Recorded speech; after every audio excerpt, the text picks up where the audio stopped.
4 crore cases court कचहरी में pending पड़े हुए हैं। एक केस को करने में 20 साल लग जाते हैं। होटल, हॉस्पिटल, एयरपोर्ट, हर चीज 3 शिफ्ट चलती है। हमारे कोर्ट कचहरी 2 शिफ्ट क्यों नहीं चल सकती? मैंने न्यूज में पढ़ा कई बारी, बॉम्बे में इतने जगह पर खड्डे हैं, पॉट्स होल्स हैं, कोई साइन तो है नहीं, वहां उसके गिर के मर गया वहां, और उसको बोली सॉरी बोलिए और 2 लाख रुपए उसको मुआवजा दे दिया, हो गया काम। Is this the answer? आज की तारीख में आप चले जाइए, बंबई में भी है, दिल्ली में भी है, वहां पर एक ठेले वाला है, जानते हो, पुलिस वाले हफ्ता इकट्ठा करते हैं, वहां से आज भी करते हैं, नहीं देता तो थप्पड़ भी मिलते हैं, जेल में भी डाल देते हैं उसको। आम आदमी के लिए क्या हमने सहूलत लाए हैं क्या? We have to think.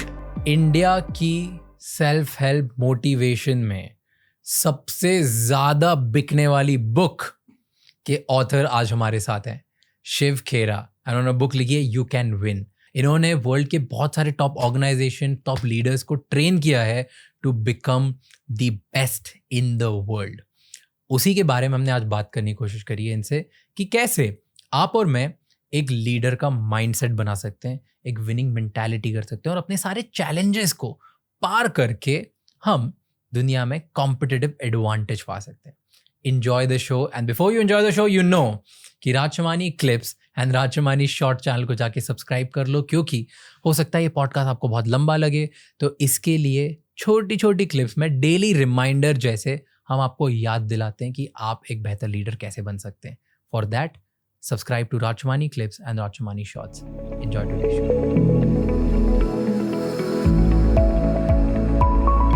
मुझे फर्स्ट चीज़ बताओ, मैं बहुत फैसिनेटेड हुए जानने के लिए कि what do you think, why was your book the one of the biggest best sellers और the hot sellers in the country?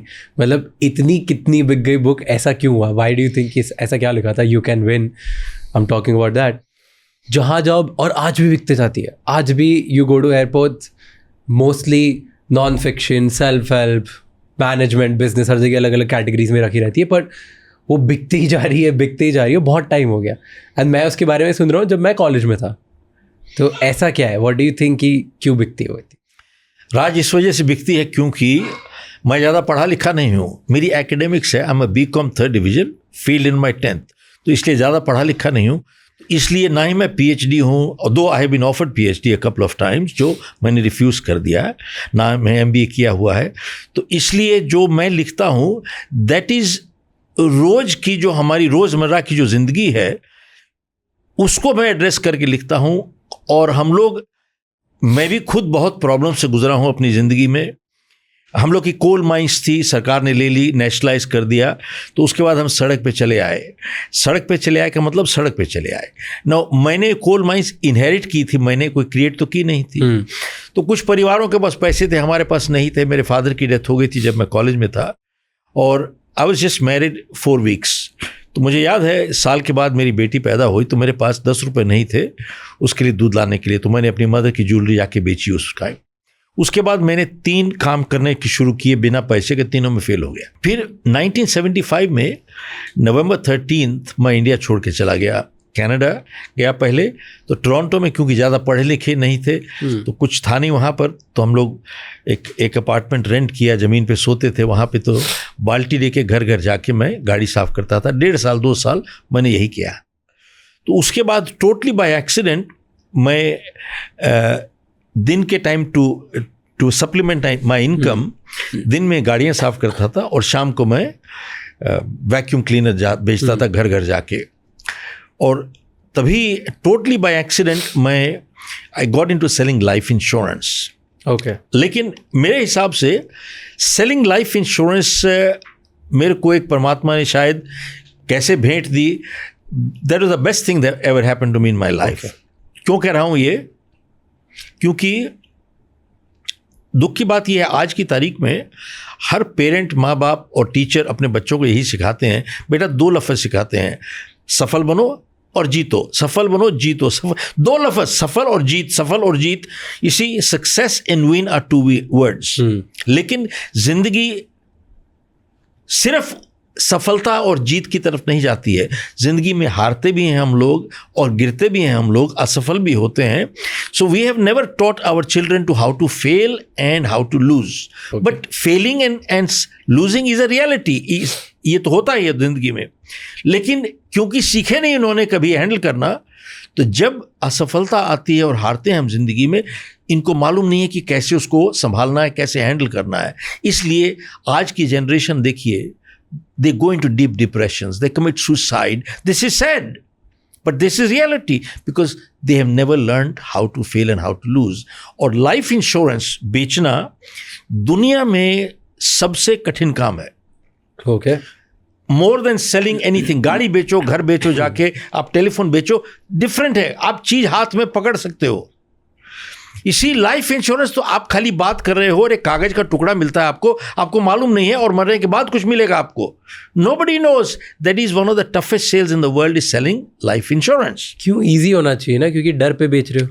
डर पे नहीं बेच। दूसरी बात यह है कि इट्स अ कॉन्सेप्ट इंटेंजिबल। कुछ को ना हाथ छू सकते हो, ना बात कर सकते हो, देख नहीं सकते, कुछ भी मालूम नहीं है। तो इसलिए सेलिंग जो है, selling specially life insurance is a rejection business. आप 20 अपॉइंटमेंट करते हो जिसमें से 19 लोग आपको रिजेक्ट कर देते हैं। 19 रिजेक्ट। 20 में से एक आदमी खरीद लेता है शायद कुछ। तो जब 19 बारी आप रिजेक्ट होते हो, लोग डिमोटिवेट हो जाते हैं, बिकॉज रिजेक्शन वो पर्सनली लेते हैं, नॉट रियलाइजिंग कि भैया आपको रिजेक्ट नहीं किया जा रहा, आपके प्रोडक्ट को, आपकी कंपनी को रिजेक्ट किया जा रहा है, लेकिन वो रिजेक्शन पर्सनली ले लेते हैं और डीमोटिवेट हो जाते हैं, विद द रिजल्ट छोड़ के भाग जाते हैं। लाइफ इंश्योरेंस में जानते हो कितनी टर्नओवर होती है? 100 लोग हायर करते हैं हर साल और जिसमें से 90 लोग छोड़ के चले जाते हैं पहले साल के अंदर 90 लोग छोड़ के चले जाते हैं। That's it, this is. और बाकी जो 10 टिक जाते हैं 100 में से 8 जो हैं बेरली मुश्किल से अपनी रोजगार कमाते हैं। उसमें 2 जो होते हैं वो बड़ी जाके सेल करते हैं और वो अरबपति बन जाते हैं, लखपति बन जाते हैं। That is this is the difference. So selling से हमारे को एक समझ में आई कि जिंदगी में रिजेक्शन मिलती है, मिलेगी भी, आगे भी मिलेगी, but we must learn how to overcome rejection. तो मुझे याद है जब मैं लाइफ इंश्योरेंस बेच रहा था तो विद इन 90 डेज मेरे मैनेजर ने मुझे बुलाया टू फायर मी, नौकरी से निकालने के लिए, फॉर नॉन परफॉर्मेंस। भाई काम नहीं कर रहे, आपकी परफॉर्मेंस नहीं है, विद इन 90 डेज। तब मैंने अपने मैनेजर को बोला कि भैया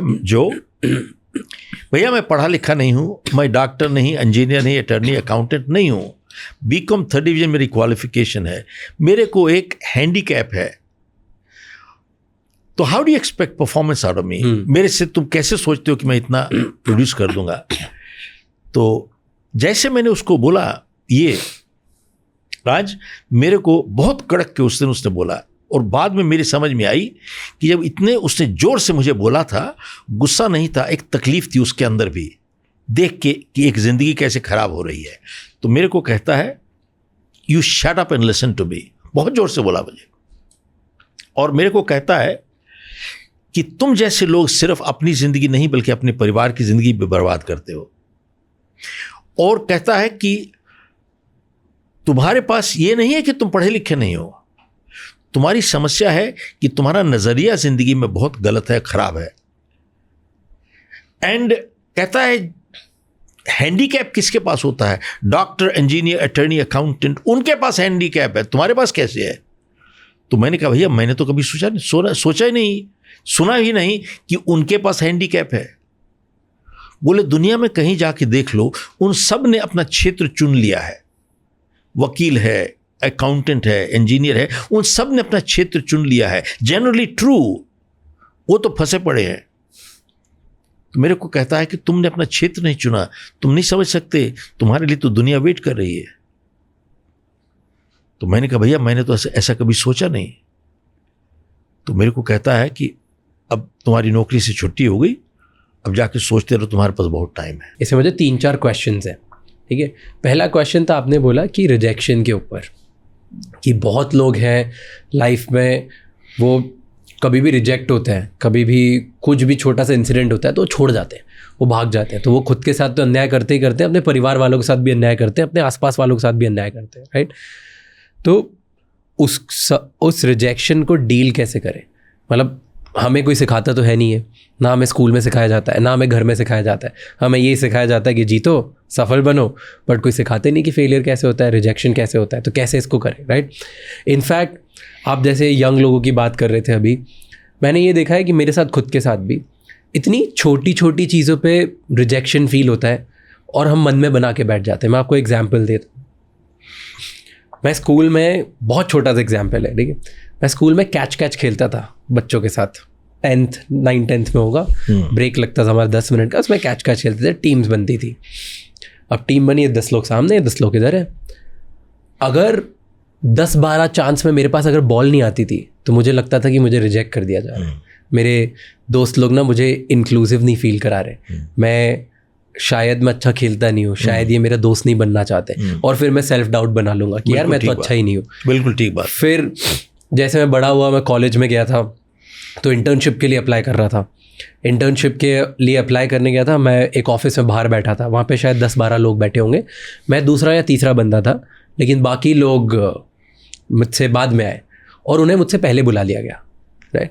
अब वो हो सकता है कि वो MBA वाले थे इसलिए उन्हें पहले बुलाया, किसी भी रीज़न से उन्हें पहले बुलाया। मुझे लगा कि यार मेरी तो वैल्यू ही नहीं है, मेरी वर्थ ही नहीं है, मैं वहाँ भी रिजेक्टेड फील करने लगा। तो इतनी छोटी छोटी इंसिडेंट होते हैं लाइफ में जहाँ पे आपको लगता है कि आपको रिजेक्ट किया जा रहा है, वो छोटे छोटे इंसिडेंट सेल्फ डाउट बनते हैं। सेल्फ डाउट आपको आपकी वर्थ ही ख़त्म कर देता है, आपको लगता है कि मैं वर्दी नहीं हूँ, और आप फिर दिन भर ये सोचते रहते हो कि मैं कभी जीतूंगा भी क्या, मैं बड़ा बनूंगा भी क्या, इसको कैसे डील करूं, मुझ में तो दम है ही नहीं, छोड़ दो यार, क्या मतलब है, जो दुनिया ने दिया है वो एक्सेप्ट कर लो, भले मैं वो चीज़ चेंज कर सकता हूं या नहीं कर सकता हूं, बस एक्सेप्ट कर लो। और ये बहुत लोगों का एटीट्यूड बन जाता है, और धीरे धीरे ये एटीट्यूड को ही लोग अलग अलग तरह के नाम देने लग जाते हैं। लोग बोलते हैं कोई स्ट्रगल कर रहा हूँ, कोई बोलता है मैं डिप्रेस हो गया हूँ, कोई बोलता है मेरी सेल्फ वर्थ ख़त्म हो गई। तो ऐसे बहुत सारे इंसिडेंट्स होते हैं। तो कैसे रिजेक्शन को ओवरकम किया जाए, छोटे से रिजेक्शन से लेके बड़े रिजेक्शन जहाँ पे हमें डील्स के लिए मना कर दिया जाता है। राज, बिल्कुल आपने ठीक बात कही है।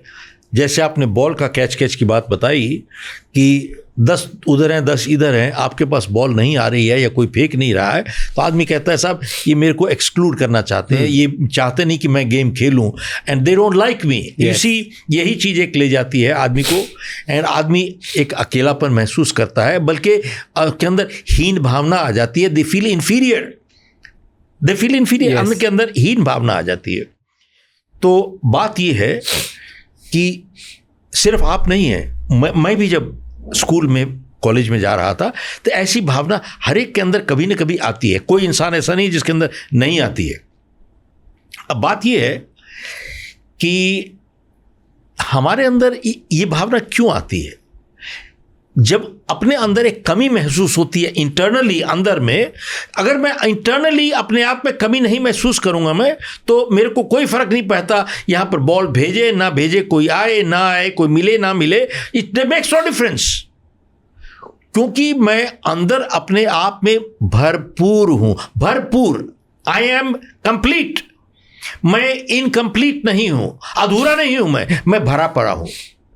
जब मेरे को अपने अंदर कमी महसूस ही नहीं होती है तो मेरे को जरूरत नहीं है पूर्ति करने की बाहर से। जब कमी महसूस होगी तभी आदमी कहता है यार इसको बुला लो, इसको मिल लो, उससे कोई अपनी तारीफ सुन लो। You are looking for some ego boost. क्यों बूस्ट करना चाहते हो? क्योंकि अंदर एक कमी महसूस हो रही है आपके अंदर। आपने कहावत सुनी है, प्रैक्टिस मेक्स परफेक्ट, सुना होगा आपने शायद। आप सोचते हैं कि सच्चाई है इसमें, practice makes perfect? True, incorrect, not true. साहब ध्यान दीजिएगा, practice does not make perfect, practice only makes permanent what ever you practice. अभ्यास से निपुणता नहीं आती है, अभ्यास से वही स्थायी हो जाता है जिस चीज का आप अभ्यास करते हैं। आप छोटे छोटे झूठ बोलते रहो, और जब बड़ी चीज आएगी क्या होता है? आप बड़े झूठ बोलते हो। लोग कहते हैं ना मैं उस टाइम सच बोलूंगा, ना ना ना, उस टाइम बड़े झूठ बोलते हो आप। और लोग कहते हैं ये छोटी चीज है, बड़ी चीज आएगी वीरता दिखाऊंगा। अरे छोटी छोटी चीज में कायरता दिखाते चले जाओगे तो जिंदगी में क्या करोगे? बड़ी चीज आएगी, बड़े कायर बन के बैठ जाओगे। याद रखिए, अभ्यास से निपुणता नहीं आती है, अभ्यास से वही स्थायी हो जाता है आप जिस चीज का अभ्यास करते हैं। This is reality. और दुख की बात यह है कि इतनी चीज लोगों को समझ में नहीं आती है। लोग घर में छोटे छोटे झूठ बोलते हैं, उनको बोलो पापा घर में नहीं है, उनको बोलो घर में नहीं है, ऐसे ऐसे छोटे छोटे झूठ। अरे बचपन से झूठ बोलते जाते हो, बचपन से। अब 3 साल का, 2 साल का, 4 साल का बच्चा है जिसने कभी झूठ नहीं बोला, फ़ोन बजी, बाप कहता है बोल दे बेटा बाप घर में नहीं है, पिता घर में नहीं है, और बच्चा झूठ बोल देता है। लेकिन पहली बार ही नहीं बोल पाता क्योंकि कभी झूठ बोला नहीं। और बच्चा कहता है पापा आप तो हो यहाँ पर, लेकिन मुझे मालूम है। कहता जा बोल पापा घर में नहीं है। फिर 2 बारी 3 बारी बोलता है आप तो हो, फिर 4 बारी बोलता है आप तो हो। पिता कहता है तू जाता है या मैं बताऊं तेरे को। देखिए, पहली बारी जिंदगी में साइज की अहमियत होती है। बच्चा तो इतना है, बाप पहाड़ है। और बच्चा कहता है अच्छा जाता हूं, डर के मारे जाएगा। जब जा रहा होता है तो पहली बार जिंदगी में कंफ्यूज्ड होता है, अपना सिर खरोच रहा होता है, दिमाग में सोच रहा होता है कि पापा घर में है लेकिन कह दो घर में नहीं है, कि पापा घर में है लेकिन कह दो घर में नहीं है, कि लेकिन फिर भी घर में है, कह दो घर में नहीं है। अब वो फोन को आंसर नहीं करना चाहता, बट मजबूरी है, साइज तो जल्दी से जान छुड़ाना चाहता है। वो एकदम कहता है पापा, कहते हैं पापा घर में नहीं, पटक देता है फोन उठा के। पिता ने सुन लिया, बाप कहता है तू तो पापा को परेशान ही करेगा। अब बाप एक चट्टी देता है, अब दिमाग खांचे में आ गया है। अब बच्चा कहता है कंफ्यूजन खत्म, अब मेरे को देखो, अब मैं सिखाऊंगा आपको। अगली बारी फोन बजती है, बच्चा क्या करता है, पूछते हैं पापा घर में है, कहता है देख के बताता हूं। अरे देखेगा क्या तू? पिता के पास जाता है, कहता है पापा आपके लिए फोन है। तो पिता पूछता है क्या बोला तूने? तो बच्चा कहता है मैंने बोला कि मैं देख के बताता हूं। पिता क्या जवाब देता है? शाबाश बेटा, अब तू सियाना हो गया है, सियाना हो गया है, तू समझदार हो गया है। जानते हो एक सबसे बड़ा मैनेजमेंट प्रिंसिपल दुनिया में क्या है? जिस व्यवहार को आप प्रोत्साहन देते हैं वही बढ़ता चला जाता है।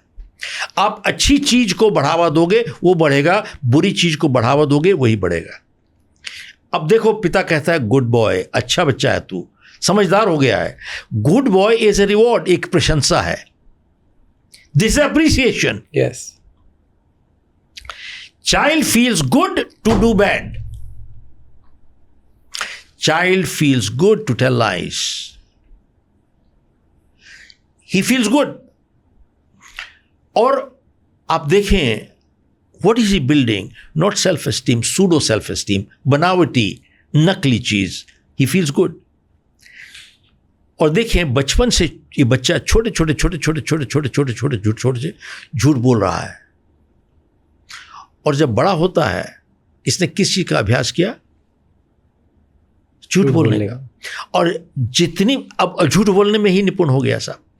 और जितनी बार झूठ बोलता है अपनी नजरों में थोड़ा सा गिर जाता है। और जब बड़ा होता है हीन भावना खूब बढ़ जाती है। और एक दिन ऐसा आता है कि 2-2 रुपए में अपनी मां को बेचेगा साहब। ये ध्यान से सुनिए राज, 2-2 रुपए में अपनी मां को बेचने के लिए तैयार हो जाता है। ये क्यों बोल रहा हूं ये? आप देखिए, बॉम्बे ब्लास्ट की जजमेंट आई थी जिसमें शायद 1400-1500 लोग, याद है, कुछ मर गए थे और बहुत इंजर हो गए थे। जानते हो, RDX इमिग्रेशन और कस्टम से क्लियर करके आया था और साइट पे पहुंचाया था वर्दी वालों ने, जिसके लिए 20 लाख रुपए लिए गए थे। अब जो मैं बोल रहा हूं जाके CVC के साइट में चेक कीजिए आप। कैसा इंसान आपके देश के साथ गद्दारी करेगा? और अगर ऐसे लोग देश के अंदर बसते हो, क्या बाहर से दुश्मन की जरूरत है आपको? कौन करेगा ऐसी चीज जिसके अंदर हीन भावना बढ़ी होगी? और हीन भावना बढ़ाने के लिए हम अपने बच्चों को यही सिखा रहे हैं, छोटे छोटे बच्चों। क्या इतनी बात समझने के लिए MBA चाहिए? क्या PhD चाहिए? दुख की बात जानते हो क्या है? MBA PhD करने के बाद उनको फिर समझ में नहीं आती है। हम लोग को बुनियादी तौर पे अपने आप को ठीक करना पड़ेगा, बुनियादी तौर पे फाउंडेशनल प्रॉब्लम है। इसी वजह से देखिए जो बात मैं कह रहा हूं, जो मैंने अभी बात आपसे उदाहरण दिए हैं, क्या मैंने मन गढ़ंत बनाए हैं या ऐसे चीजें होती हैं? आपने कभी सुना नहीं है क्या? होती है, देखा भी होती है ना, देखा भी होगा, सुना भी होगा, और कईयों ने शायद किया भी होगा। आप देखें, जिस परिवार में ऐसा व्यवहार प्रचलित है, पूरा परिवार हीन भावना से भरा हुआ है। जिस समाज में ऐसा व्यवहार प्रचलित है, पूरी समाज हीन भावना से भरी हुई है। इसी वजह से आप देखें कई कंट्रीज में they are more positive than others. कई परिवार are more positive than others, क्योंकि उनके परिवार में ऐसा नहीं होता है, उनके घर में नहीं होता है, उनके देश में नहीं होता है। जापान इज वन कंट्री जहां पर self esteem is very high. बहुत से ऐसे हैं। तो हम लोग को समझना पड़ेगा कि हम लोग एक बुनियादी तौर पे क्या कर रहे हैं, और ऐसा जो हमारा सोच है, एटीट्यूड है, जानते हो, एक पीढ़ी से दूसरी पीढ़ी जाता है, दूसरी पीढ़ी से तीसरी पीढ़ी जाता है। It just flows on and on and on and on. ये एक साइकिल बन जाता है, एंड दैट्स इट। आपने बोला कि हीन भावना, इन्फीरियॉरिटी, सेल्फ डाउट, ये सारी जो चीज़ें हैं, इसकी वजह से बुनियादी तौर पे लोग गलत होते चलते जाते हैं, गलत रास्ते पे चले जाते हैं, और बहुत सारी चीज़ें गलत होते जाती हैं। ठीक है, तो मुझे भी बहुत इन्फीरियर फील होता था जब मैं बड़ा हो रहा था, क्योंकि मेरे आसपास लोगों को दिखता था, खुद में कॉन्फिडेंस फील नहीं होता था। तो उस टाइम पे ना मैंने एक बहुत अच्छी चीज़ सुनी थी। मैंने सुना था एक नेकेड मिरर टेस्ट। तो शायद ये US के किसी स्पीकर का था या किसी एंटरप्रेन्योर का था, आई डोंट रिमेंबर। तो नेकेड मिरर टेस्ट मेरी नज़र में सबसे बढ़िया टेस्ट है हर किसी को जिसको लगता है कि वो अंडर कॉन्फिडेंट है, या उसमें कॉन्फिडेंस नहीं है, या खुद में उसको लगता नहीं कि मैं पूरा हूँ, मैं कंप्लीट हूँ, उसको करना चाहिए। सो नेकेड मिरर टेस्ट क्या बोलता है कि आप एक मिरर के सामने, कांच के सामने नेकेड खड़े हो जाओ, आप ऊपर से नीचे अपने आप को देखो, उसके बाद जो जो चीज़ें चेंज नहीं कर सकते हो उसे भूल जाओ, और उसके बाद जो सबसे ज़्यादा चीज़ चेंज करनी हो, भले वो आपकी सोच हो, आपके चेस्ट हो, आपकी बॉडी हो, आपके लेग्स हो, आपको लगता है आपकी कमर पे काम करना है, जिस भी चीज़ पे आपको सबसे ज़्यादा काम करना है, उसको देखो और रोज़ देखो और उसको इम्प्रूव करते जाओ। क्योंकि अगर आप बस एक छोटी सी चीज़ लेते हो जो आपको सबसे ज़्यादा पॉइंट करती है आपकी बॉडी में, उसके टूवर्ड्स आप काम करते हो सुधारने में, तो ऑटोमेटिकली आप थोड़े कॉन्फिडेंट फील करते हो। आप खुद से सच बोलना शुरू कर देते हो कि मुझे ये दिक्कत मेरी लगती है, अब मैं इस पे काम करूँगा। और जब आप काम करना स्टार्ट करते हो तो धीरे धीरे आपका पूरी हर चीज़ को लेके लाइफ में एटीट्यूड चेंज होते जाता है कि मुझे ये गलत लगता है, मैं इस पे भी काम करूँगा, मुझे ये गलत लगता है, मैं इस पे भी काम करूँगा। और विदिन 2-3 मंथ्स आप कॉन्फिडेंट होने लग जाते हो खुद को मिरर में वापस देखने में, और आपको इम्प्रूवमेंट दिखने लगता है कि यार हाँ यार, मुझे लगता था मैं बहुत पतला हूँ तो मेरे में थोड़ी बॉडी आ रही है, मुझे लगता था मेरी सोच और मेरी थिंकिंग अच्छी नहीं है तो मैंने बुक्स पढ़ना स्टार्ट करी, मैंने अच्छे लोगों को सुनना स्टार्ट किया तो मैं ज़्यादा अच्छा सोचने लगता हूँ। मुझे लगता था मैं बहुत मोटा हूँ या मैं बहुत मोटी हूँ, मैं बहुत ऐसा हूँ, तो मैंने अब काम करा, मैं उस पर काम कर रहा हूँ। तो एक बहुत अच्छा टेस्ट था जो मैंने सीखा था, और कहीं पे मुझे लगता है कि अगर फाउंडेशन बेसिस पे आपके आसपास झूठ बोलना सिखाया है, आप खुद को एक्सेप्ट नहीं करते हो और कॉन्फिडेंट नहीं हो, तो आपको है ना ये नेकेड मिरर टेस्ट करना चाहिए, और धीरे धीरे बस छोटी चीज़ें जो आपको चेंज करना स्टार्ट करेगी। वेल, शेयरिंग दैट, एक क्वेश्चन इस पे फॉलो अप कि आपने भी जापान का एग्जाम्पल दिया कि सेल्फ एस्टीम बहुत ऊपर है। हम बहुत सारी कंट्रीज़ को देखते हैं जो हमसे बहुत आगे है, GDP में, सोच में, पॉजिटिविटी में, बहुत सारी चीज़ों में, राइट। लेकिन अब सब बैक कर रहे हैं इंडिया पे, सबको लग रहा है कि अब ये इंडिया का गोल्डन टाइम है। तो आपको क्या लगता है कि इंडियंस आज, इंडिया की यंग पॉपुलेशन जिसके ऊपर पूरा इंडिया कॉन्फिडेंट है कि हम 35 से नीचे हमारी 50% पॉपुलेशन है, यही लोग कुछ चेंज करेंगे, इंडिया का टाइम आ चुका है, पूरी दुनिया इंडिया में पैसे लगा रही है, हमारी लीडरशिप चेंज हो चुकी है, तो इंडिया क्या करना चाहिए इंडिया को कि वो वर्ल्ड लीडर बन जाए, या क्या क्या गलतियाँ अभी भी आपको लगती है इंडिया में जो वर्ल्ड लीडर बनने से हमें रोक रही है? पहली चीज़ तो मैं डेमोग्राफिक्स की आपसे बात करता हूँ, जो आपने कहा है कि 50% of India is below, I think below 30 or 35, something like that, 35। ये चीज जो हुई है आज, India is the most populated country in the world, more than China, आपको ये मालूम है? 1.45 हो गया है। या एक्चुअली ये भी गलत फिगर है, we are more like 1.6, because 1.3 इज आधार कार्ड जिनके लोगों के पास है, 1.3, और बाकी जो 20-25 हैं जिनके पास आधार कार्ड नहीं है, जो घुसपैठिए यहाँ से चले आए, बांग्लादेश से, बर्मा से, इधर उधर से सारे चले आए यहाँ पे। So the numbers are very high. आज आप देखिए हमारे नॉर्थ ईस्ट में कितने लोगों की डेथ हो गई, कितने दंगे हो रहे हैं वहाँ पे जो हुआ है, बिकॉज इमिग्रेशन कमिंग, घुसपैठिए बाहर से आए हुए हैं। ये रेफ्यूजी नहीं है, घुसपैठिए हैं। There is a difference refugee और घुसपैठिए का। तो वहाँ से चले आए हैं, इधर उधर से घूम के आ गए, पूरे देश में फैल गए यहाँ पर चारों तरफ। तो they are creating problems for everybody. तो लोग कहते हैं कि साहब हमारे अगर जो बेरोजगारी हो रही है, तो हम अपने देश के जो भारतीय लोग हैं, इंडियन हैं, उनको रोजगार पहले मिलनी चाहिए या बाहर के लोगों को पहले मिलनी चाहिए? ये कौन सी अकल की बात है? जो हमारे को देखना चाहिए कि चैरिटी बिगिंस फ्रॉम होम। पहले अपने लोगों को देखोगे नहीं क्या? उनको मरने दोगे और बाहर वालों को खिलाओगे? It does not make any sense to मी।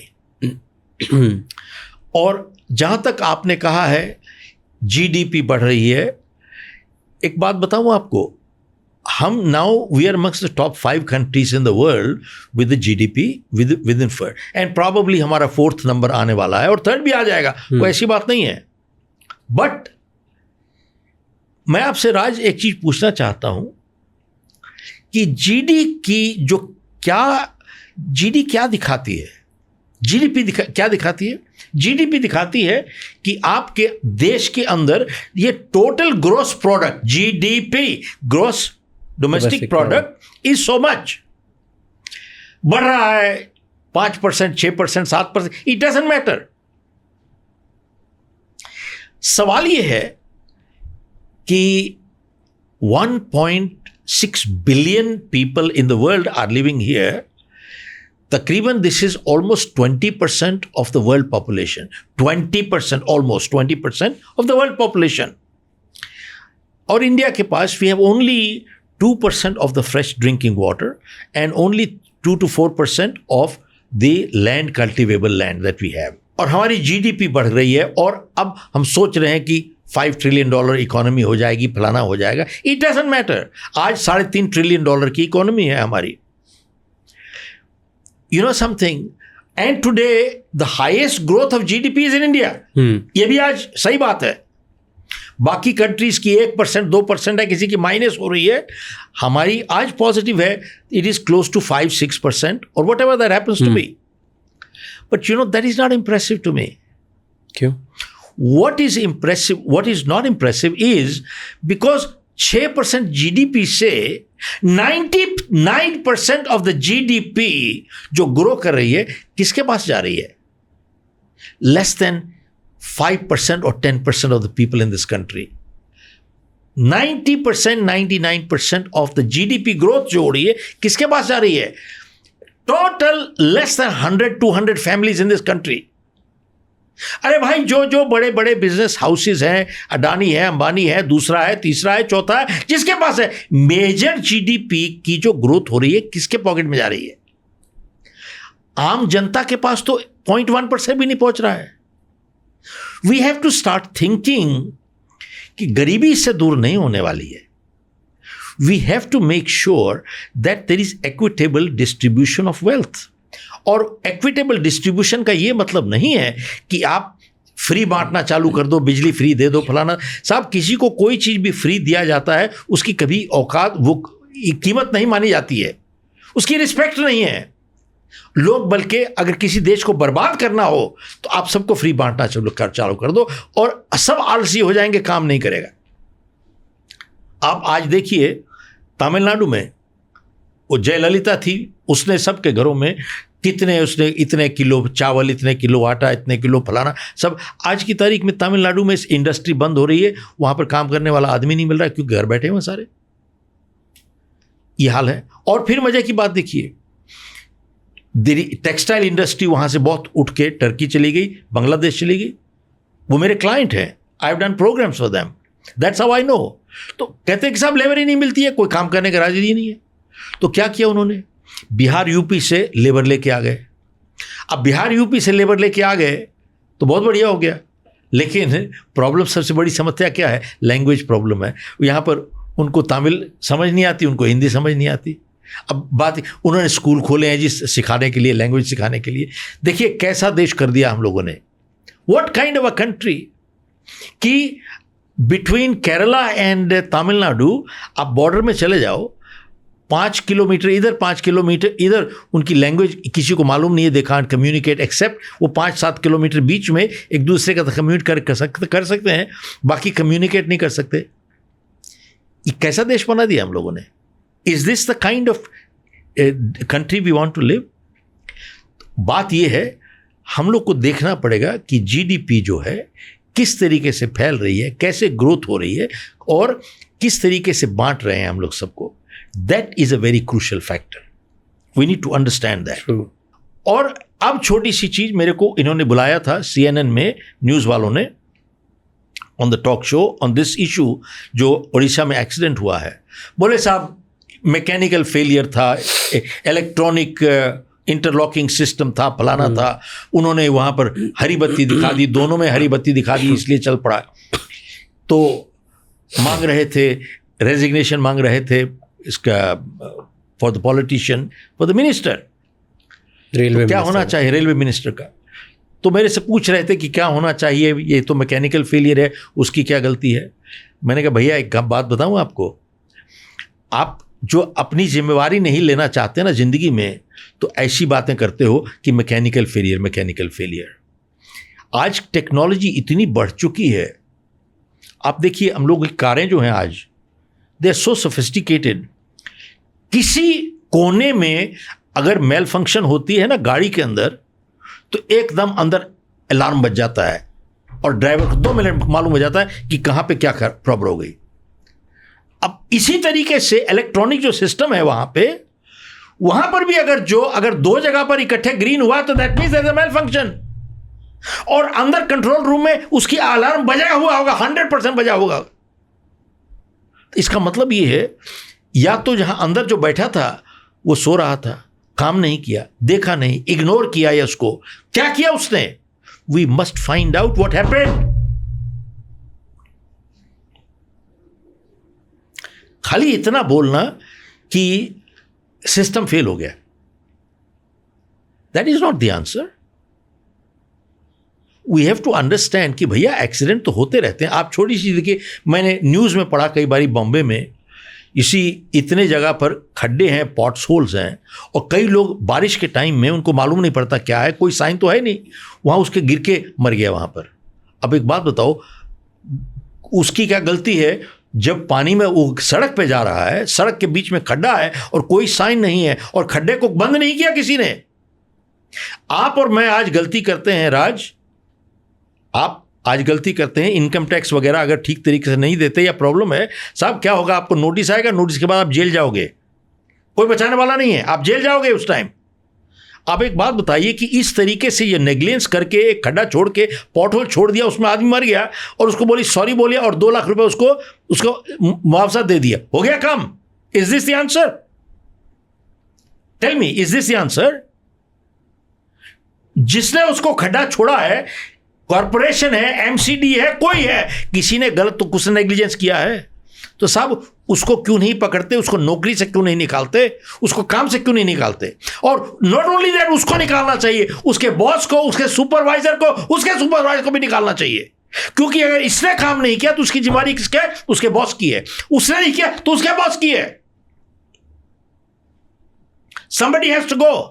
आज मेरे दफ्तर से अगर कोई गलती होती है तो रिस्पॉन्सिबिलिटी मेरी है। I am the owner of the company. True. How can I not be responsible? मेरा स्टाफ आपसे बदतमीजी से बात करता है, आई एम रिस्पॉन्सिबल। मैंने या तो आदमी गलत हायर किया है या मैंने उसको ट्रेन नहीं किया है, गलती मेरी है। We have to accept responsibility. ये मैं क्यों बोल रहा हूं? क्योंकि आज अगर जो सबसे बड़ा डैमेज किया है इंडिया में किसी ने, वो हमारे मीडिया ने किया है हमारे को। बताता हूं क्यों। आप कोई भी अखबार पकड़ लेते हो, या टेलीविजन चैनल खोलते हो, क्या मिलता है आपको? हॉरोस्कोप। एक स्वामी जी बैठे हैं, बाबा जी बैठे हैं, तिलक लगा के बैठे हैं और पूछ रहे हैं, नाम बोलो, कहाँ से बोल रहे हो, बोलो जन्म तिथि, बोलो जन्म टाइम, बोलो। गुरुजी मालूम नहीं। कहता कोई बात नहीं, लैपटॉप रखा हुआ उसने, टिक टिक टिक टिक टिक टिक टिक टिक करके बोलेगा, वहाँ पर बुध बृहस्पति में बैठा हुआ है, बृहस्पति फलाना शुक्र में बैठा हुआ है, शुक्र सोम में बैठा हुआ है, फलाना मंगल में बैठा हुआ है। बस यही कुछ खेल लगा के दूसरा तीसरे के घर में बैठा है, तुम्हारे को प्रॉब्लम होगी। अरे भाई, दूसरा तीसरे के घर में बैठेगा प्रॉब्लम तो होगी।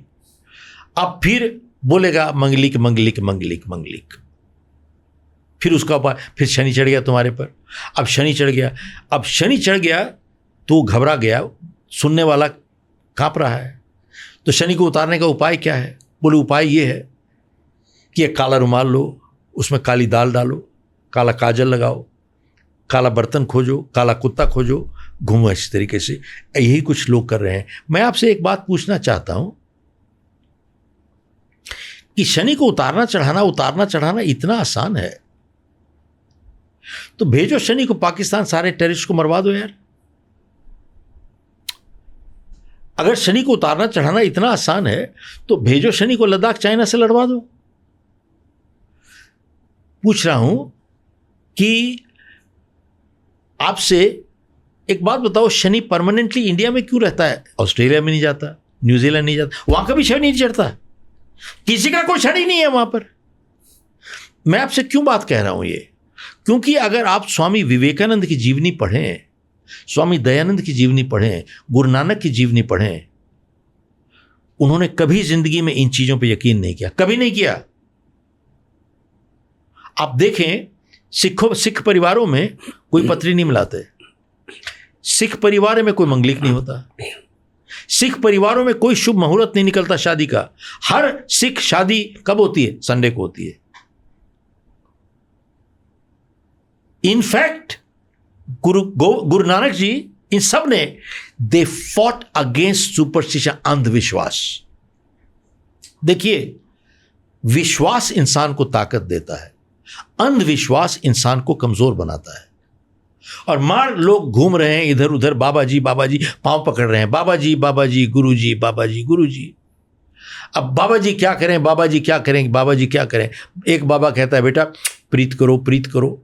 दूसरा बाबा कहता है बेटा तुम हनी करो, हनी करो। तीसरा बाबा हनी प्रीत मिक्स करके बेच रहा है साहब।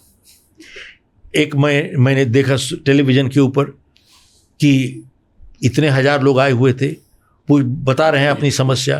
तो वहाँ पर वो गुरुजी पूछते हैं कल अपना जलेबी खाई थी, नहीं खाई थी? बोले यही प्रॉब्लम है। कल गोलगप्पे खाए थे, नहीं खाए थे, यही प्रॉब्लम है। खाए थे, अच्छा कौन सी चटनी से खाए थे? लाल वाली, हरी प्रॉब्लम, अच्छा यही प्रॉब्लम है। अब बताओ ये कुछ हो रहा है, ये मैंने भी देखा है ना? बताइए ये हाल हो रहा है, ये कोई अकल की बात है? इसको अंधविश्वास नहीं कहोगे तो और क्या कहोगे?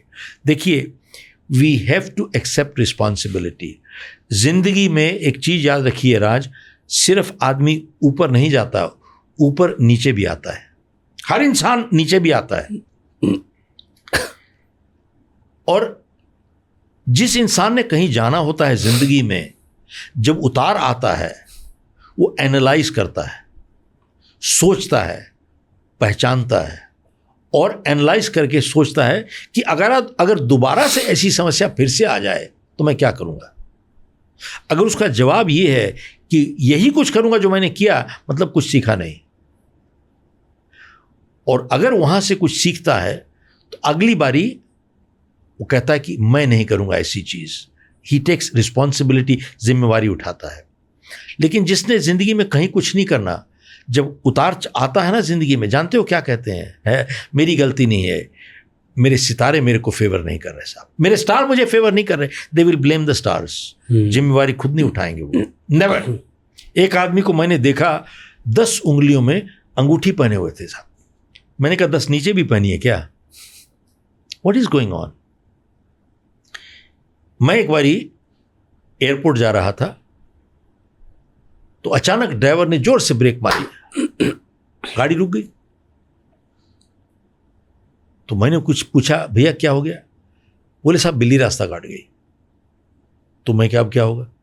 बोले अब शगुन है, कुछ नुकसान हो जाएगा जाएंगे तो तो मैं कि मेरी फ्लाइट मिस हो जाएगी तो बहुत नुकसान हो जाएगा।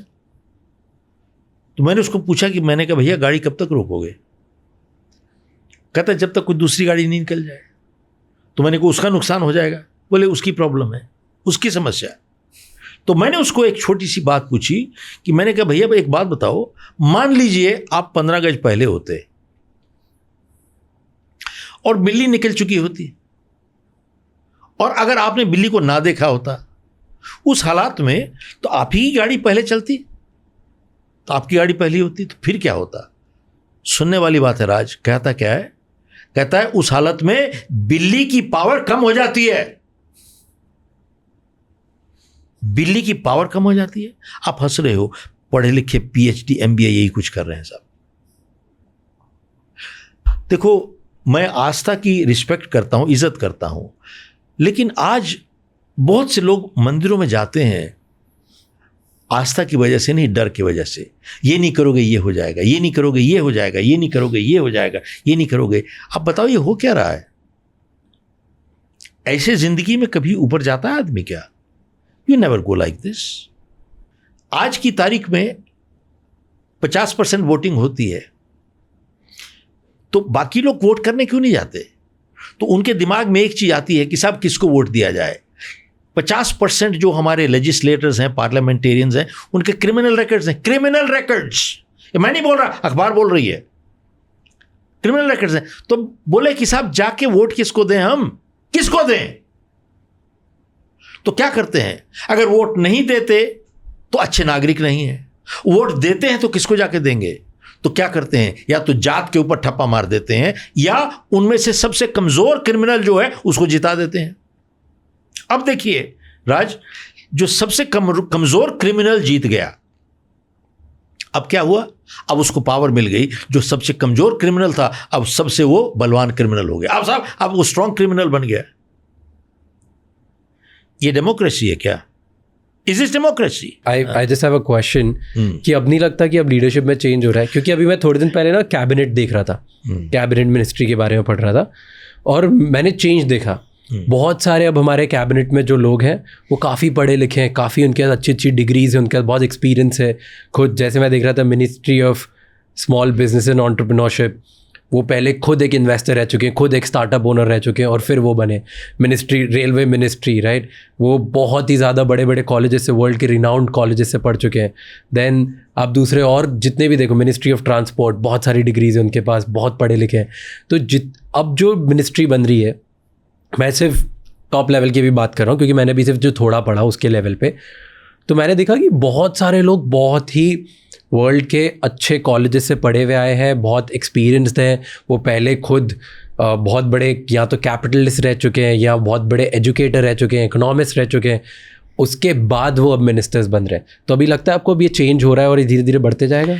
देखिए, मैं तो एक चीज़ कहूँगा कि I have been following the politics long time. At one time I was myself involved, and some of the parties ने मुझे बुलाया भी था ज्वाइन करने के लिए, क्योंकि 80% यूथ मेरी किताब पढ़ रहा है कहीं ना कहीं।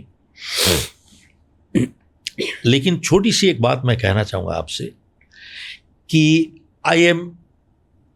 देश को अगर एक लीडरशिप चाहिए, उसके लिए क्वालिफिकेशन क्या चाहिए? Do you need Oxford, Cambridge or Harvard graduates? Do you know big degrees? Do you need those big degrees? Answer is no. साहब, कोई इंसान एक लीडर, क्या वो हर चीज में एक्सपर्ट बन सकता है? क्या एक ऊपर का लीडर जो है रेलवे में एक्सपर्ट बन सकता है, फाइनेंस में हो सकता है, हर चीज में एक्सपर्ट हो? कोई एक आदमी नहीं, कोई नहीं। लीडर का वर्क काम होता है कि एक अच्छी टीम को इकट्ठा करना। That's the role of a good team, and then make sure कि टीम काम करती है। आज की तारीख में कहीं पर भी दुनिया में एक देश को अच्छा लीडर मिलना के लिए क्वालिफिकेशन क्या चाहिए?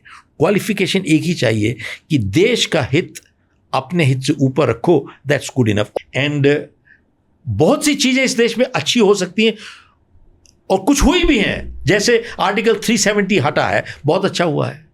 That is one of the best things that have happened in this country. और कई चीज़ें बहुत सी अच्छी हुई हैं। Look at for that matter, जो इस देश में जो पूरी रोड नेटवर्क बना है, क्या कमाल कर दिया है इन लोगों ने।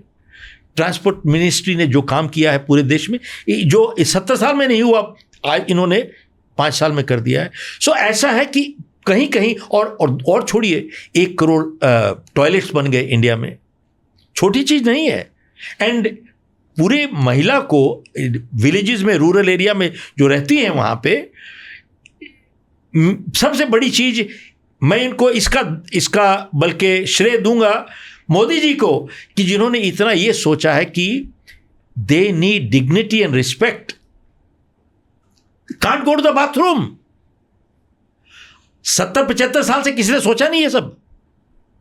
और बिजली तकरीबन हर जगह पे पहुंच गई है आज.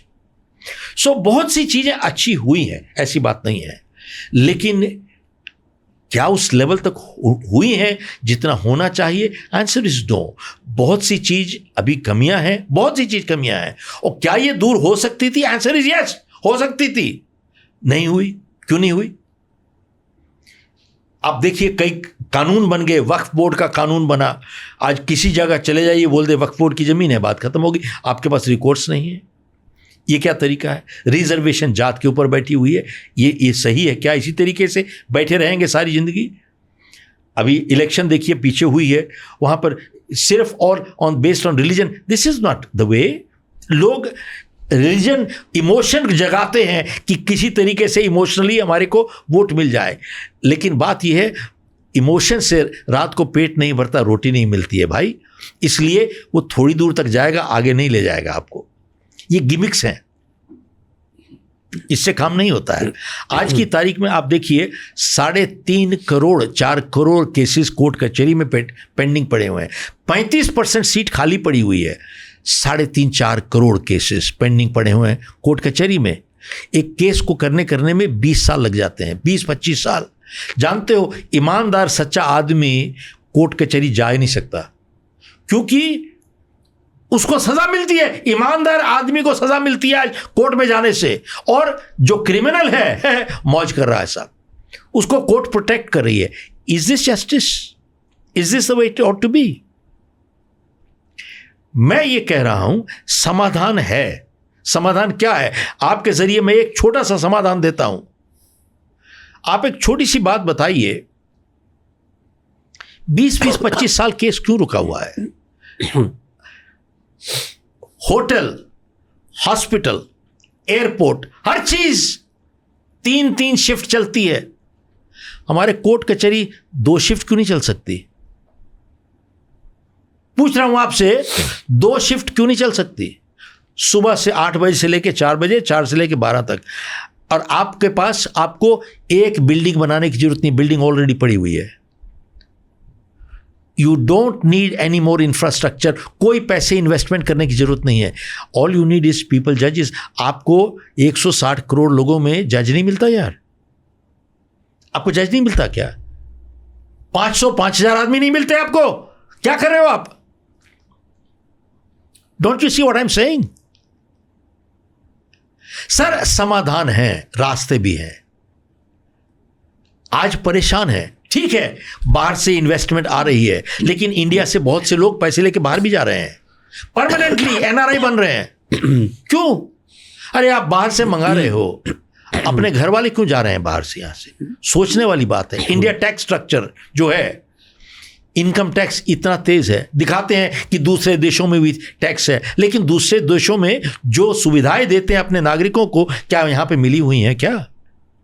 Look at the tax structure. It is penalizing to people. Look at the GST.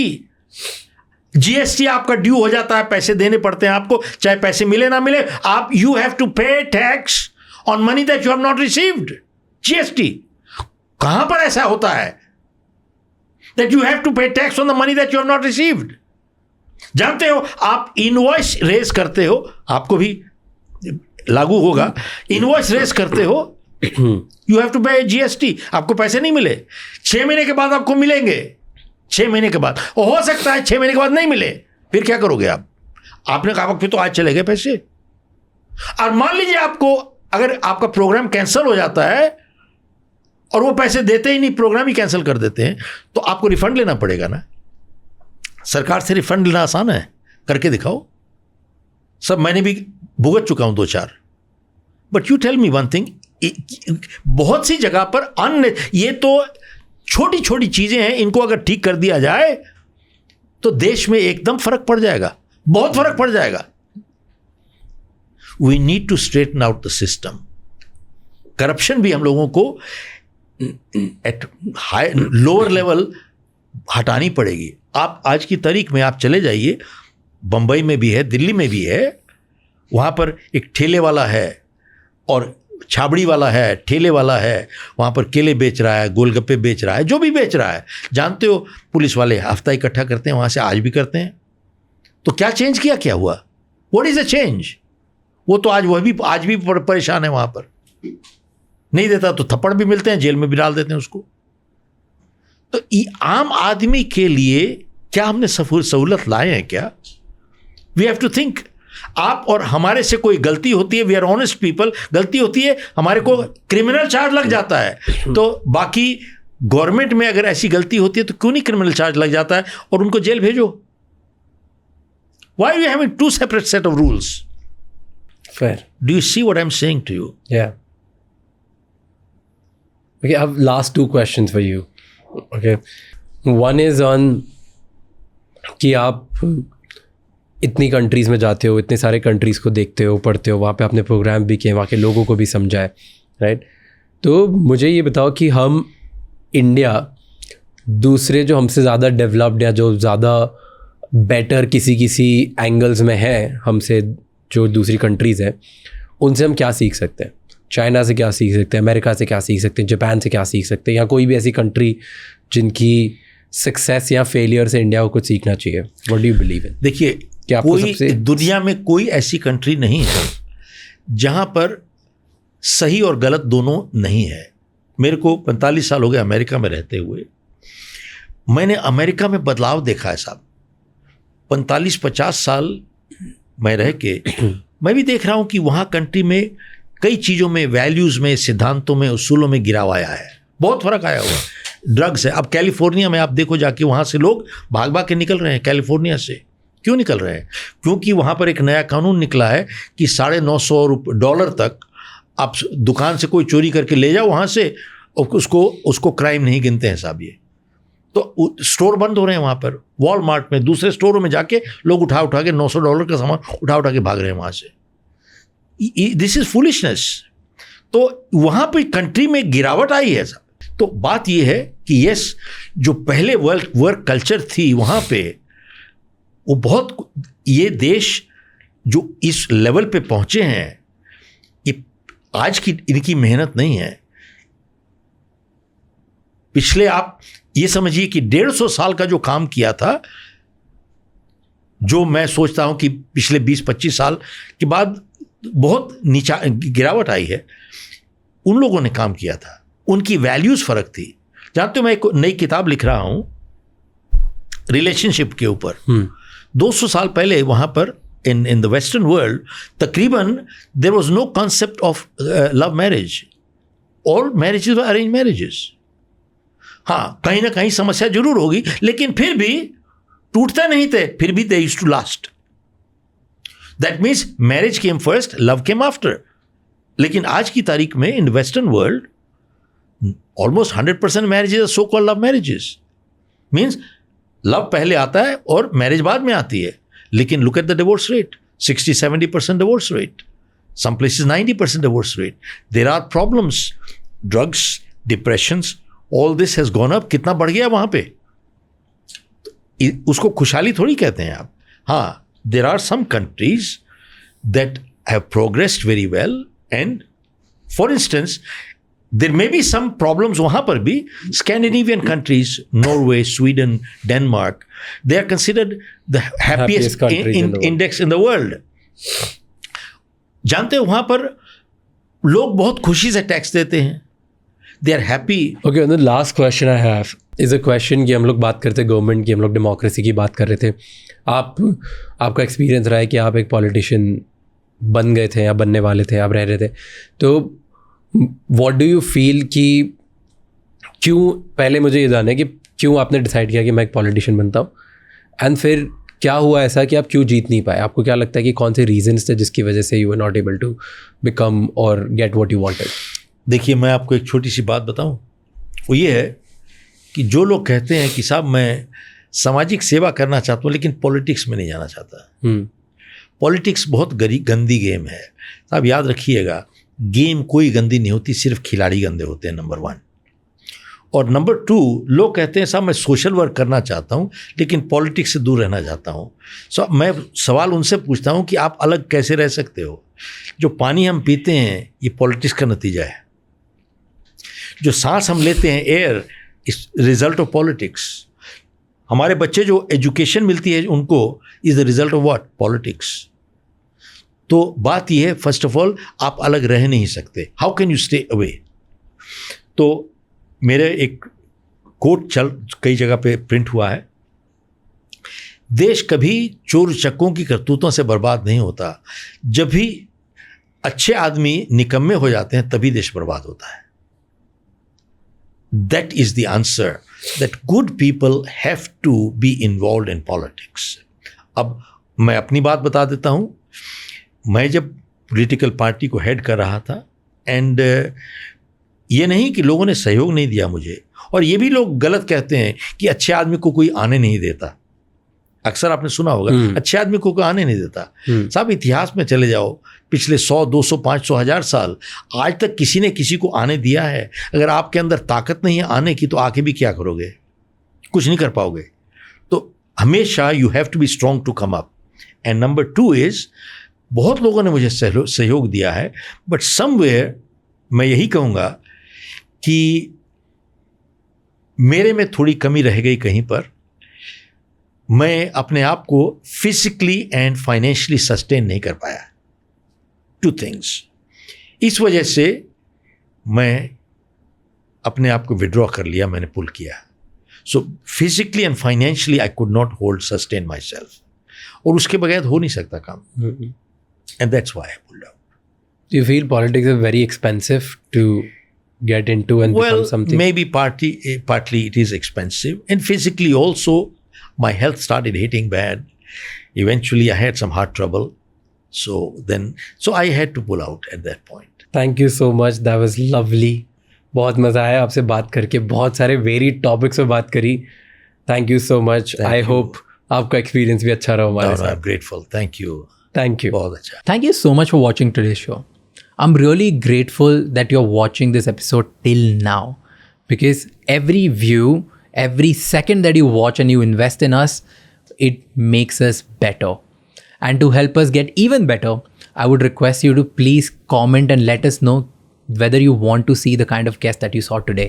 And if not, let us know in the comments who's the next guest that you want to watch, what are the questions that you want us to ask, so that we can serve you better and help you become a better leader for tomorrow. And before you leave, like, subscribe, comment, and share it with at least one person who can learn from this conversation, because one conversation can get you so many ideas. And even out of hundreds of ideas that you get from one conversation, if you stand on just one, that one idea, if you can implement, it will help you become a better leader and help you achieve your Indian dream much faster. Thank you so much. Until the next episode, keep figuring out.